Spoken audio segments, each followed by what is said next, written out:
আমাকে তো চারিত্রিক সার্টিফিকেট দেয় হইল কারা? বিভিন্ন চাকরি বাকরির জন্য চারিত্রিক সনদ লাগেনি। ওই যে অফিস থেকে লিখে দিছে, আমার জানা মতে ওনার চরিত্র ভালো, ওই বেটায় ঘুষ খাই তারপরে ভালো সার্টিফিকেট দিছে। এতে ল্যাংটা ওই শরমে সার্টিফিকেট দেয়, বুঝেন না? ল্যাংটায় দেয় কিসের সার্টিফিকেট? শরমের সার্টিফিকেট।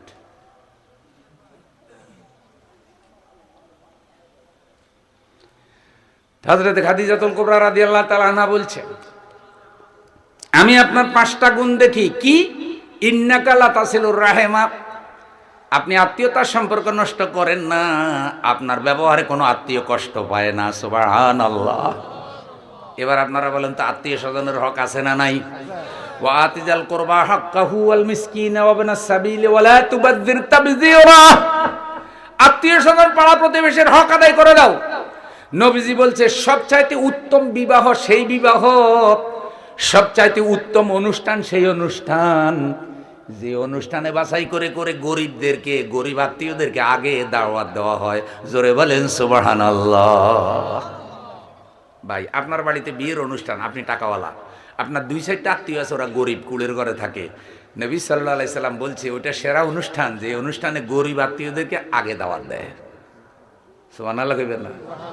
তাইলে গরিব আত্মীয় খুশি হয় না? রে, সবার আগে তো আমারে স্মরণ করছে। এখন আমাকে বিয়ে শাদীর দাওয়াতের পিছনেও কিছু ব্যবসায়িক চিন্তা ভাবনা আছে না নাই? টাকাওয়ালারা আগে দাওয়াত দেয়, 10 বার টেলিফোন করে, কার্ড দেয়, গাড়ি ফাটায় দেয়, কারণ খাইলে কিছু কি। আর গরিবের দাওয়াতই দেয় না, কয় কিচ্ছু দিত না, আরো 3 তালা খাই যাইব।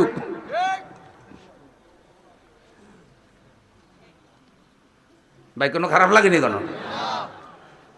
তাহলে আত্মীয়তার সম্পর্ক রক্ষা করা নামাজ রোজার মতোই ইবাদত। খুব খেয়াল করেন, আত্মীয় কেমনে হয়? যেদিন বিয়ে হয় সেদিন আত্মীয় হয়। ছেলে কবুল কয়নি, কবুল কয়নি কন্যা তারা। আমি বিয়ে পড়াইতেছি না, কিন্তু কবুল কয় কিনা ওটা কইতেছি। কবুল করার সাথে সাথে একজন স্বামী, একজন স্ত্রী, একজন শ্বশুর, একজন শাশুড়ি, একজন শালা, একজন সম্বন্ধী, একজন শালি, একজন জ্যাঠস, একজন খালা শ্বশুর, এ সব কিছুর মূল্য হইল কবুল। কথা কর না? কবুল নাই তো আত্মীয় নাই। গরু ছাগলের হোরবাড়ি আসেনি, গরু ছাগলের হালামন্দি আসেনি, কারণ ছাগলের কবুল নাই, হালামন্দিও নাই।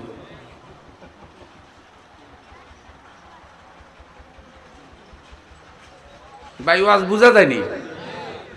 এ কারণে আলেম ওলামারা যখন বিবাহ পড়ায় তখন আল্লাহ রাসূল সাল্লাল্লাহু আলাইহি সাল্লাম ওই সুন্নত অনুযায়ী খুতবা পড়ে। ওই খুতবার মধ্যে আত্মীয় স্বজনের হকের কথা আছে, কিন্তু হাদিসে গুলাও পড়ে।